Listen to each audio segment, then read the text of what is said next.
Ouais.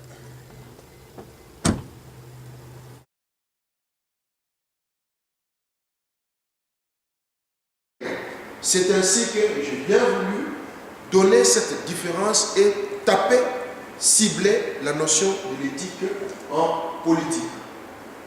Très important, j'espère que jusque-là les choses ne sont pas compliquées.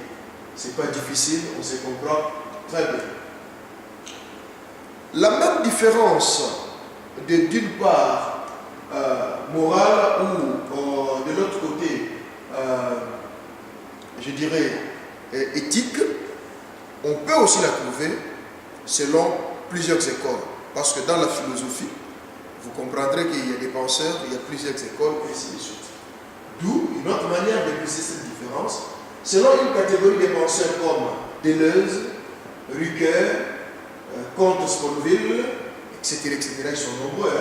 Pour eux, la morale est l'ensemble des devoirs impératifs, catégoriques, qui commandent de faire les biens posés comme valeur absolue. Et de l'autre côté, pour eux, l'éthique, c'est comme la réalisation raisonnable des besoins. Il n'y a pas confusion sur la manière ou sur les écoles de pensée. Mais si vous voulez, il y a la manière de s'exprimer.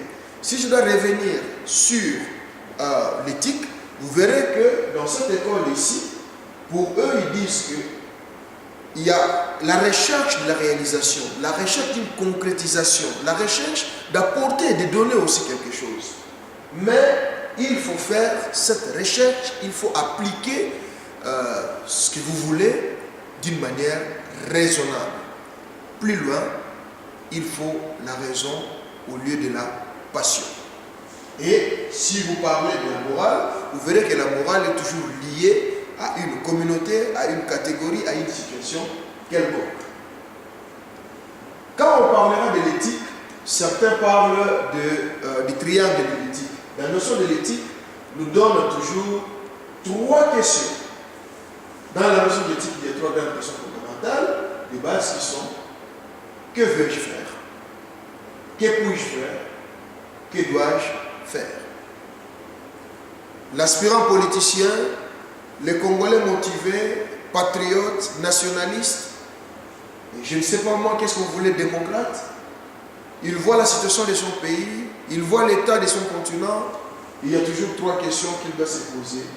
Qu'est-ce que je dois faire? Qu'est-ce que je dois faire? Et qu'est-ce que je veux faire? Il y a l'exigence, j'ai un devoir moral de ne pas laisser la situation pourrir. Et quand j'arrive à cette obligation, je me pose aussi la question, mais qu'est-ce que je peux faire? Qu'est-ce que je peux faire? Il y a plusieurs éléments qui vont me passer dans la tête, plusieurs solutions qui vont me passer dans la tête. Je vais revenir sur ça pour bien expliquer. Et au troisième point, que puis-je faire? Pour être clair et pour expliciter ces trois grandes questions qui nous accompagnent dans l'éthique, je l'ai expliqué tout à l'heure, si je prends le cas de la RDC, la souveraineté nationale de mon pays est menacée. L'intégrité territoriale de mon pays est en danger. Mon peuple vit mal. Je veux voir aussi mon pays à quelque part prospérer, mon pays vivre dans les bonnes conditions. D'où la première question: que dois-je faire? Et à cela, il y aura plusieurs réponses. Dois-je commencer à réfléchir? Oui, c'est bon. Dois-je agir? Oui, c'est bon. Mais comment? Dois-je écrire? Si vous voulez, quelle doit être ma contribution pour faire face à cette situation?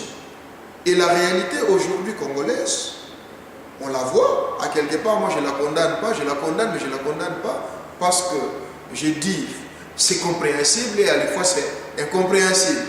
Pour certains, carrément, c'est la bagarre. On se voit dans la rue, vous qui êtes au pouvoir, nous sommes en opposition, c'est-à-dire on va te moutakaliser comme, entre guillemets, comme on le dit, on va te frapper, ainsi de suite. Pour d'autres, je me mets sur Internet, je vais écrire, je vais sortir toute la saleté de mon pays, que tout le monde voie et que tout le monde vive. Pour d'autres, je dois continuer, moi, à collaborer avec, je ne sais pas moi, Rachid, à pacter même avec les diables pour que mon pays sorte de cette situation. Il y a beaucoup d'éléments sur la question de que dois-je faire. Mais quand on va relever tous ces éléments, on va sortir tous ces catalogues de solutions vagues qui viennent, on s'est dit, mais que puis-je faire? Les choix parmi ces catalogues, parmi tous ces éléments, je dois opérer un choix. Je ne dois pas tout faire, mais il faut que j'opère un choix. Quel est le choix à apporter? Dois-je continuer à rester ennemi de ceux qui sont au pouvoir, ou dois-je continuer à mener vie dure à ceux qui sont à l'opposition ou à la diaspora? Dois-je continuer à dire des mensonges? Dois-je continuer, je ne sais pas moi, à aller pacter, ainsi de suite? Il y a ça. Que puis-je faire? Et quand on aura la réponse, on aura choisi une option, viendra, que veux-je faire? J'ai une option, mais est-ce que je veux vraiment me lancer? Est-ce que je veux vraiment appliquer? Est-ce que je veux vraiment aller de l'avant? Voilà les trois questions qui nous accompagnent dans l'éthique. Certains parlent du triangle de l'éthique. Je veux, je peux, je dois. Voilà, quand vous entendrez parler du triangle de l'éthique, ce qui est caché là-dedans. Cette notion a pour objectif, bien sûr, la notion de l'éthique, a pour objectif de nous aider à apprendre comment nous comporter en tant qu'être humain, comment agir et vivre, voire être entre nous et face à tout ce qui nous entoure. Ça, c'est très important avant que je puisse évoluer. Et cette réflexion reviendra tout au long de cet exposé de ces modules. Et cette réflexion doit revenir tout au long de la vie de l'aspirant politicien. Que par l'éthique, si j'aurai l'occasion de suivre Augustin exposer ces modules d'éthique, c'est justement pour chercher à adopter ou à créer en moi un comportement qui fera que je puisse vivre en harmonie avec moi-même, avec les autres, avec l'environnement et avec le monde. L'aspirant politicien comme représentant, comme leader, comme guide, se doit de bien s'auto-encadrer, contrôler pour confirmer son leadership. Très important, toi qui veux faire de la politique, toi qui veux être leader, toi qui veux devenir ministre, toi qui veux devenir, je ne sais pas moi, président, tu dois faire un exercice quotidien de t'auto-contrôler, de t'auto-censurer, afin que tu ne puisses pas commettre des bêtises et plutôt confirmer ton leadership. Très important.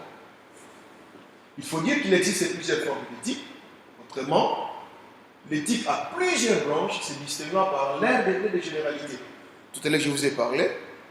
Il s'agit, nous ici, dans ces cas d'espèce, on a effleuré, nous essayons d'effleurer, de prendre une partie sur l'éthique appliquée, mais il existe ce qu'on appelle la bioéthique, l'éthique de l'environnement, l'éthique des affaires, l'éthique informatique, et ainsi de suite. Pour la circonstance, nous allons plus nous approcher, comme je l'ai dit, à l'éthique générale, car notre étude vise l'homme politique, l'homme décideur, c'est-à-dire l'homme responsable. On continue. L'éthique a plusieurs définitions. Jusque-là, j'ai pris des définitions ça et là, des définitions simples permettant à tout le monde d'avoir une idée sur l'éthique et sur le pourquoi du choix de l'éthique pour les aspirants politiciens congolais. L'éthique a plusieurs définitions. Dans ce contexte, nous rejoignons l'école des penseurs qui affirment que dans l'éthique, il est communément question des valeurs qui peuvent être appliquées personnellement ou professionnellement. Ceci est bien conforme et reste dans la suite de la partie précédente de notre exposé. C'est-à-dire, quand nous avons choisi, nous avons fait le choix de parler de l'éthique et que l'éthique c'est plus question du comportement humain, du comportement des politiciens, de l'aspirant politicien, et dans ce comportement se cache à quelque chose ou à quelque part ce qu'on appelle des valeurs. Oui, tout le monde peut parler valeurs, mais vous comprendrez que valeur n'est pas nécessairement ce que nous pensons et ce que nous utilisons chaque jour d'une manière ordinaire.